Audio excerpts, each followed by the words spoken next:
ఈరోజు మా పాఠశాల ప్రాంగణంలో బంగినపల్లి మామిడి చెట్టుని నాటుతూ ఉన్నాము. ఈ బంగినపల్లి మామిడి చెట్టు కాయలు కాసి కాయలు పండయి మా విద్యార్థులు ఆరగించాలని ఇందు మూలంగా చెట్లు ఎలా నాటాలో మా విద్యార్థులకు తెలియజేసే కార్యక్రమాన్ని చూపిస్తున్నాం.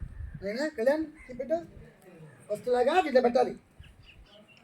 ఈ మట్టి మట్టి చూసాయి తోయండి అందరూ తోయండి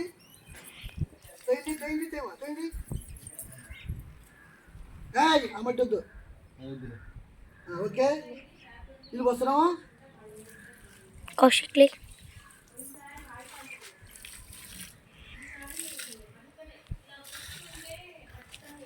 ఈ మామిడి చెట్టు నర్సరీకి వెళ్ళి 350 రూపాయలు పెట్టి కొనుక్కోవచ్చాను. ఈరోజు మా పాఠశాలలో ప్లాంటేషన్ చేశాను. ఈ బంగినపల్లి మామిడి చెట్టు బాగా విరివిగా కాయలు కాసి మా విద్యార్థులందరూ తినాలని నా ఆకాంక్ష.